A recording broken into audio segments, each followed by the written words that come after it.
નવું ચેપ્ટર છે support reaction. ધ્યાનથી જોતા જવાનું છે. ઇમ્પોર્ટન્ટ ચેપ્ટર છે અને આગળના જે સ્ટ્રક્ચરના સબ્જેક્ટ આવશે એમાં પણ કામ લાગશે. ફર્સ્ટ ઓફ ઓલ તો રિએક્શન એટલે શું? તો કે કોઈ બી ફોર્સ હું આપું અથવા કોઈ બી એક્શન હોય એનું રિએક્શન. રિએક્શનનો ગુજરાતી શું? તો કે પ્રતિક્રિયા. ક્રિયા અને એનું ઓપોઝિટ આવશે પ્રતિક્રિયા. રાઈટ? એટલે કે if the force is in this direction, જો ફોર્સ હું આ ડિરેક્શનમાં આપું તો એનું રિએક્શન આમ બાજુ ઓપોઝિટ ડિરેક્શનમાં આવે. એટલે ન્યૂટનનો ત્રીજો નિયમ આપણને કહેતો હતો કે action and reaction will be equal but in opposite direction. Okay, એટલે કે આઘાત અને પ્રત્યાઘાત પરસ્પર સમાન મૂલ્યના પરંતુ વિરુદ્ધ દિશામાં હોય છે. Same way, if the force is in upward direction, reaction is in downward direction or vice versa. ઊંધું પણ કહી શકો છો. બરાબર? તો આ રિએક્શન એટલે સિમ્પલ ન્યૂટન્સ થર્ડ લો છે. અને આપણે નાના હતા સ્કૂલમાં ત્યારે ભણતા હતા કે એક ટેનિસનો બોલ બીટ ઉપર આમ જોરથી મારું તો એ પાછો આવશે. મેં ફોર્સ આપ્યો એને બોલની ડિરેક્શનમાં, તો એનો રિએક્શન આવ્યું પાછું મારી બાજુ આવ્યું. તો એ જ વસ્તુ છે રિએક્શન. અચ્છા, તો એમાં પહેલાં તો જોઈશું કે ટાઈપ્સ ઓફ લોડ કયા કયા છે જે બીમ ઉપર એક્ટ થાય છે. તો મેઇન 3 ટાઈપના લોડ. એક પોઈન્ટ લોડ. પોઈન્ટ લોડ એટલે કોઈ પણ એક પોઈન્ટ ઉપર, સપોઝ આ એક બીમ છે તો બીમના કોઈ પણ એક પોઈન્ટ ઉપર એ એક્ટ થાય એટલે પોઈન્ટ. રાઈટ?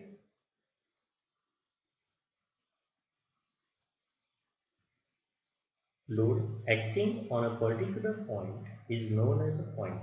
આ ડેફિનેશન સિમ્પલ છે. કોઈ એક પર્ટિક્યુલર પોઈન્ટ ઉપર લોડ એક્ટ થાય છે તેને પોઈન્ટ લોડ કહેવાય. એના ફિગર ડ્રો કરો. પોઈન્ટ લોડ હોય એનો યુનિટ આવશે kilo newton. Second, uniformly distributed load એટલે UDL.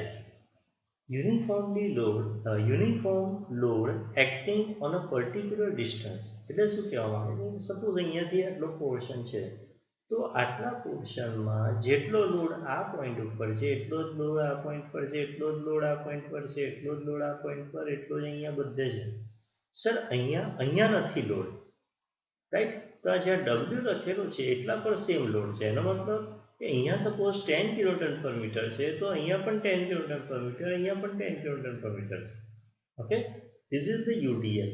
યુનિફોર્મલી ડિસ્ટ્રીબ્યુટ થયેલો છે એટ પર્ટિક્યુલર સમ સ્પેસિંગ ઉપર. અહીંયાથી આટલો ડિસ્ટન્સ છે તો એમાં યુનિફોર્મલી ડિસ્ટ્રીબ્યુટ થયેલો છે. તો એવા લોડને શું કહેવાય છે?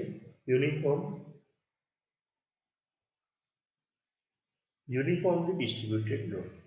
Third, uniformly varying load. Varying એટલે ચેન્જ થાય. એનો મતલબ સર હું અહીંયાથી આમ જાઉં તો પણ ચેન્જ થાય છે, અથવા હું અહીંયાથી આમ આવું છું તો પણ ચેન્જ થાય છે. પણ એ ચેન્જીસ કેવા છે? તો એ ચેન્જીસ યુનિફોર્મલી જાય છે. એટલે એક સરખી રીતના વધતો જતો લોડ, અથવા હું આમથી જાઉં તો એક સરખી રીતના ઘટતો જતો લોડ. એનો મતલબ the load change uniformly either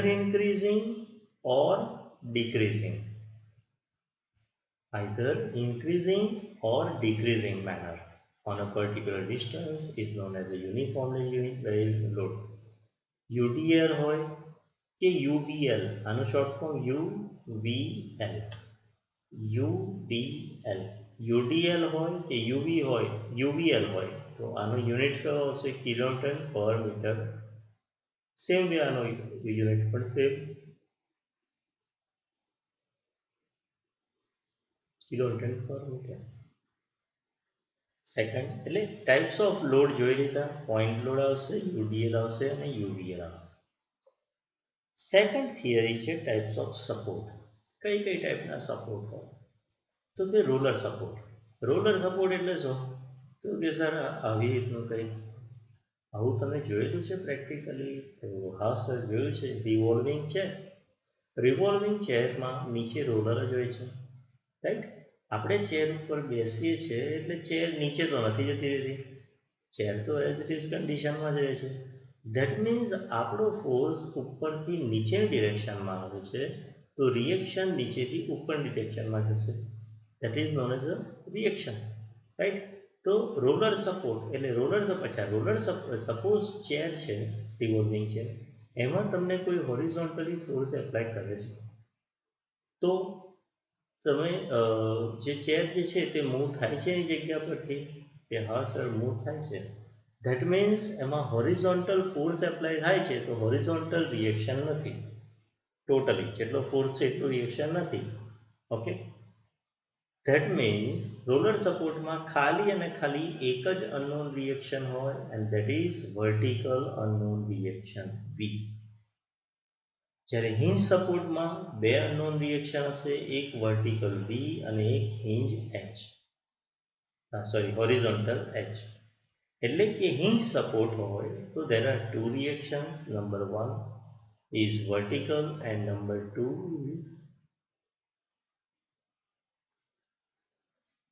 horizontal. Third છે ફિક્સ સપોર્ટ. સર આ હિન્જ સપોર્ટનો એક્ઝામ્પલ તમારા રૂમના ઘરના બારી, બારણા, દરવાજા, વિન્ડો. આ વિન્ડો જે છે કે ડોર જે છે એ ફ્રેમની સાથે અટેચ કેવી રીતના હોય, તો કે સર હિન્જીસથી, જેને આપણે નિજાગરા કહીએ અથવા એને ઇંગ્લિશમાં હિન્જીસ કહેવાય, તો હિન્જીસથી જોઈન્ટ હોય, રાઈટ.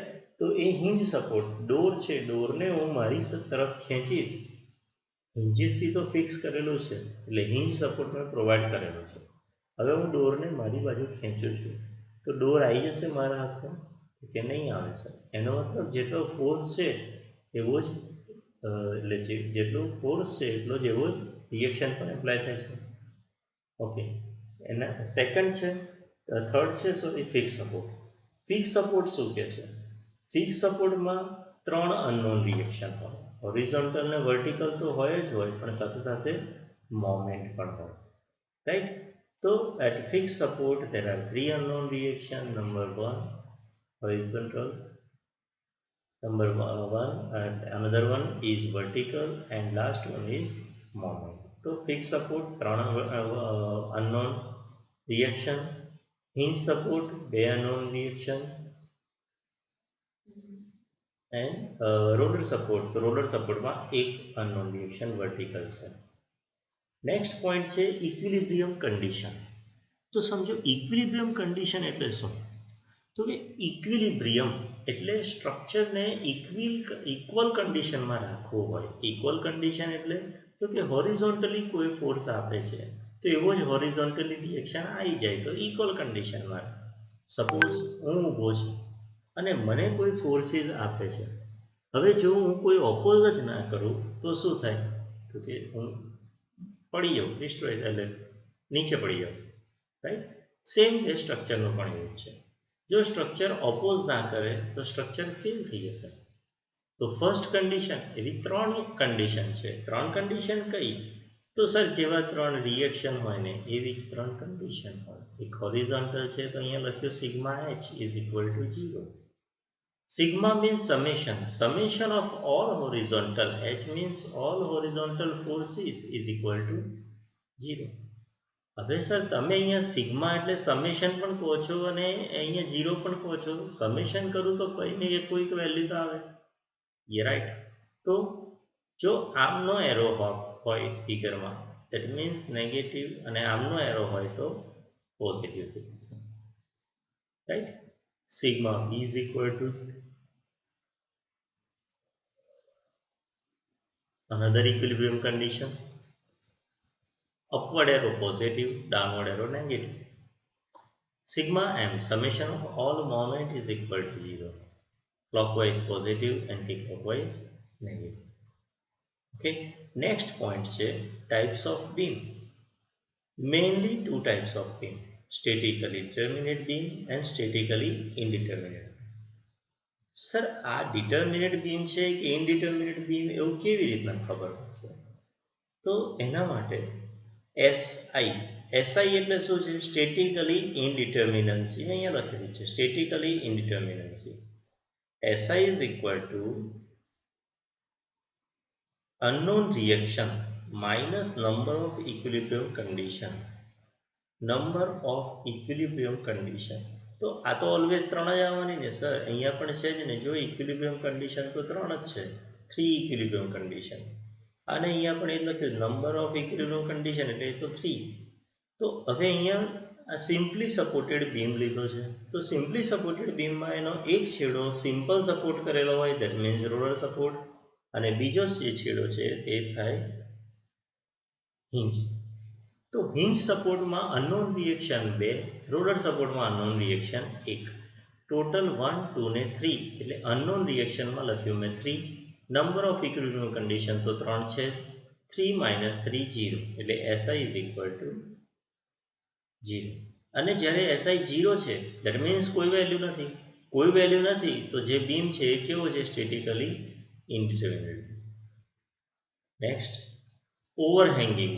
ઓવરહેંગિંગ બીમમાં કાં તો કોઈક સપોર્ટની એક સાઈડે ઓવરહેંગ હોય અથવા સપોર્ટની વ્યૂ બાજુ પણ ઓવરહેંગ હોય, રાઈટ? તો ઓવરહેંગિંગ બીમમાં beam having extended on one support or both support. ફરીથી એકવાર અહીંયા અનનોન રિએક્શન આવશે 1 અને અહીંયા આવશે 2.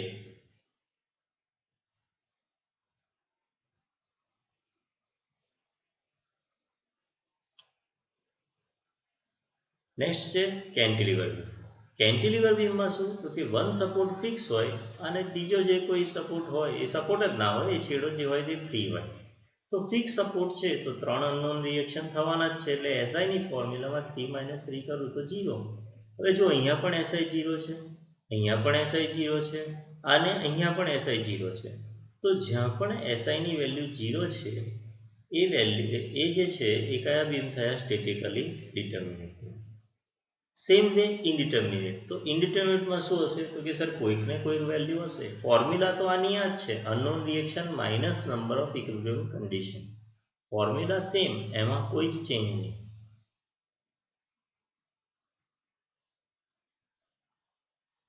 તો નેક્સ્ટ, સ્ટેટિકલી ઇન્ડિટર્મિનેટ બીમ.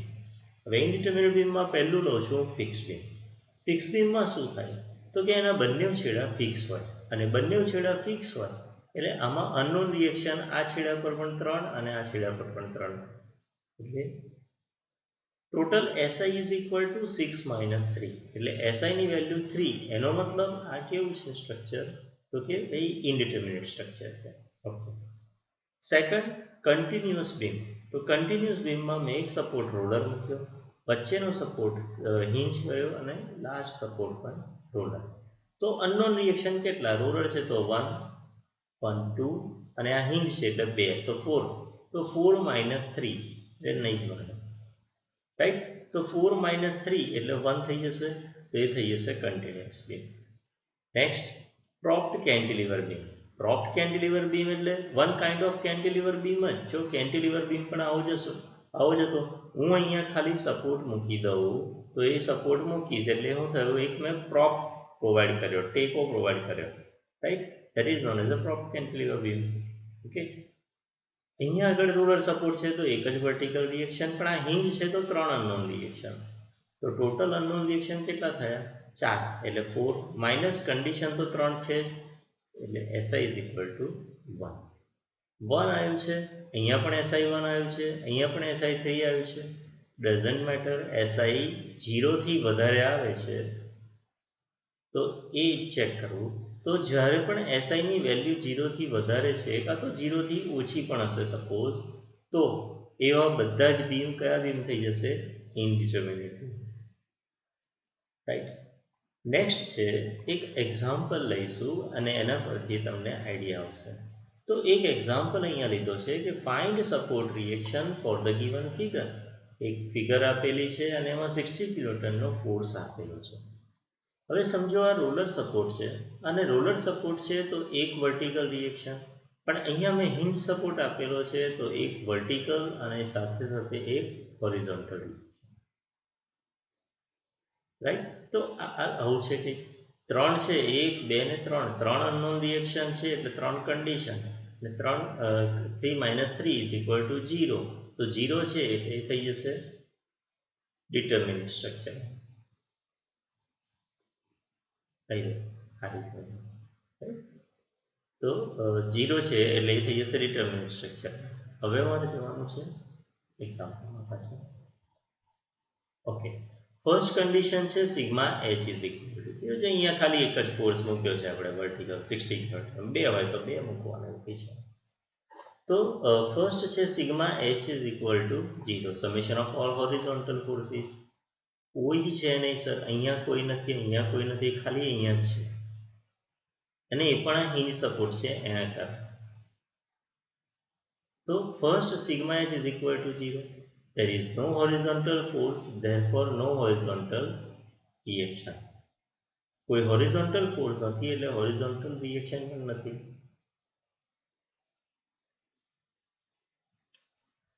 એટલે અહીંયા ઇક્વેશન લખું કે HB આ સાઈડે જાય છે, આ સાઈડે જાય છે એરો એટલે માઇનસ, બીજું તો કંઈ છે નહીં, ઇઝ ઇક્વલ ટુ 0. તો માઇનસને હું પેલી સાઈડે લઈ જાઉં તો HB ઇઝ ઇક્વલ ટુ શું થઈ ગયું?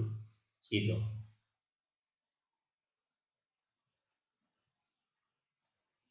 સેકન્ડ છે equilibrium condition sigma V is equal to 0. હવે V ની વાત કરું તો આ V એ ઉપર જ જાય છે, અહીંયાથી આ 60 ડાઉનવર્ડ ડિરેક્શન, અને અહીંયાથી આ VB પણ અપવર્ડ ડિરેક્શન. એટલે V એ ઉપર પોઝિટિવ લખ્યો હશે, જુઓ 60 ડાઉનવર્ડ ડિરેક્શન છે એટલે માઇનસ લખ્યો, V અપવર્ડ ડિરેક્શન છે એટલે પણ પ્લસ લખ્યો. તો ઇક્વેશન જનરેટ થયું VA plus VB is equal to 60.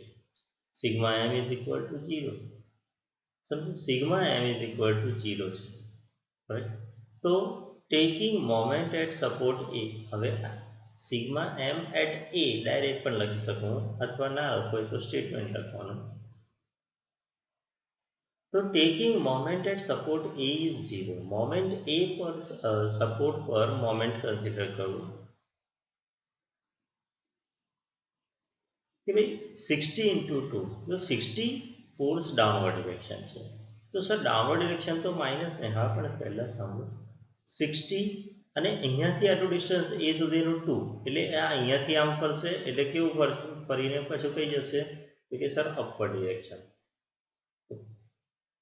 તો 60 ઇન્ટુ 2 ક્લોકવાઇઝ થયું, પણ એવું જ આ VB ઇન્ટુ એ સુધીનું ડિસ્ટન્સ એટલે 5 મીટર, તો VB ઇન્ટુ 5 અને એ ફરશે આમ રીતે ફરશે એટલે એન્ટી ક્લોકવાઇઝ છે તો માઇનસ થશે, એટલે અહીંયા લખ્યું છે -5 VB. હવે આ માઇનસ વાળું હું ઇક્વલ ટુ ની આમ લઈ જાઉં તો 60 ઇન્ટુ 2 60 ઇન્ટુ 2 120, આ -5 VB આમ બાજુ ગયા ઇક્વલ ટુ ની, એટલે 5 VB ઇઝ ઇક્વલ ટુ 120 અને 5 થી ડિવાઈડ કરવું એટલે મને VB મળી જશે. VB ની વેલ્યુ હું અહીંયા મૂકી દઈશ તો મને VA પણ મળી જશે. VA ને VB મળ્યા. હવે RA RB ફાઇન્ડ કેવી રીતના કરવાનું? તો એની ફોર્મ્યુલા છે RA is equal to under root of HA નો સ્ક્વેર પ્લસ VA નો સ્ક્વેર, રાઈટ. પણ અહીંયા VA છે જ નહીં, કેમ કે આ રોલર સપોર્ટ છે એટલે ખાલી અને ખાલી હિંજ, રોલર સપોર્ટ છે એટલે ખાલી અને ખાલી એક જ અનનોન રિએક્શન, અને that is also hinge, sorry that is also હા રોલર સપોર્ટ છે એટલે રોલર સપોર્ટમાં તો શું છે કે કોઈ રિએક્શન હોય જ નહીં, એટલે ખાલી અને ખાલી VA જ આવે, અને VA જે આવે તો RA ની ફોર્મ્યુલા છે under root of VA square, root અને આ સ્ક્વેર એટલે ઉડી જશે તો RA is equal to VA થઈ જશે, એટલે VA ની જે પણ વેલ્યુ હતી એ જ મારા માટે RA ની વેલ્યુ આવશે. સેમ વે RB માટે શું છે, મારી પાસે HB મળેલો છે 0, તો મારે ઇક્વેશન લખવું પડે કે under root of VB square plus HB square, HB ની વેલ્યુ 0 એટલે VB અહીંયા મૂકું તો 24 નો સ્ક્વેર એટલે RB is equal to 24 kilonewton. તો આ રિએક્શન મારા final. Same way second example છે. સેકન્ડ એક્ઝામ્પલમાં 60 ની જગ્યાએ મેં 40 કિલોન્યુટન લીધો છે, અને સાથે સાથે એ સપોર્ટ જે રોલર હતો એને હિંજ કર્યો, અને બી સપોર્ટ જે હિંજ હતો એને મેં રોલર કર્યો. તો જે સપોર્ટ રોલર છે ત્યાં એક જ વર્ટિકલ રિએક્શન, જે હિંજ છે ત્યાં બે રિએક્શન છે, એક વર્ટિકલ અને એક હોરિઝોન્ટલ. બટ અહીંયા પણ કોઈ હોરિઝોન્ટલ ફોર્સ નથી એટલે HA 0 જ આવવાનો છે. જુઓ HA sigma H is equal to 0, અહીંયા આપણે સાઇન કન્વેન્શન લખ્યા છે અને આ HA ની વેલ્યુ થાય છે 0. Next sigma V is equal to 0, તો VA ઉપર જાય છે, 40 નીચે આવે છે અને VB ઉપર જાય છે, રાઈટ. તો VA positive of 40 downward direction છે એટલે માઇનસ થશે અને VB અપવર્ડ ડિરેક્શન છે એટલે પ્લસ થશે. તો VA plus VB is equal two 40. Next sigma m is equal to sigma m એટલે moment summation of all moment is equal to 0. તો થશે શું સમજો, 40 ઇન્ટુ 3 ક્લોકવાઇઝ ફરશે અને VB ઇન્ટુ 5 એન્ટી ક્લોકવાઇઝ ફરશે. તો 40 ઇન્ટુ 3 જો અહીંયા લખેલું બી છે 40 ઇન્ટુ 3 અને અહીંયાથી 5VB એન્ટી ક્લોકવાઇઝ એટલે minus 40 into 3 minus 5VB is equal to 0. Simplify કરું તો VB મળે, VB ની વેલ્યુ અહીંયા મૂકું તો મને VA મળે, રાઈટ. VA, VB અને HA આટલું મારી પાસે છે એટલે મારે RA ની ફોર્મ્યુલા લખો √VA² પ્લસ HA². પણ H ની વેલ્યુ તો 0 છે એટલે આ 0 થઈ ગયું. તો ખાલી અને ખાલી VA જોવાનું. VA ની વેલ્યુ છે 24. તો સિમ્પલ VB ની વેલ્યુ 24 છે. VA ની વેલ્યુ તો આપણે અહીંયા કાઢી જ નથી. VA મારી પાસે આવે છે 16 અહીંયા છે. VA is equal two 40 minus VB એટલે VA 16 કિલોન્યુટન આ થઈ ગયું, રાઈટ. તો 16 નો સ્ક્વેર √16 નો સ્ક્વેર અને આ રૂટ ઉડી જશે એટલે RA is equal to 16. Same way મારે બી માટે પણ કરવાનું એટલે VB is equal to 24 kilonewton છે અને HB પણ છે મારી પાસે 0, એ તો HA છે બાકી છે. તો RB is equal two √VB². Finish. RB ની વેલ્યુ પણ આવી ગઈ, RA ની વેલ્યુ પણ આવી ગઈ. સેમ વે અહીંયા મેં થોડાક એક્ઝામ્પલ મૂક્યા છે વિથ આન્સર, રાઈટ. તો એની પ્રેક્ટિસ તમે કરી શકો છો. ઓકે, 4 એક્ઝામ્પલ છે, પ્રેક્ટિસ કરશો તરત આવડી જશે.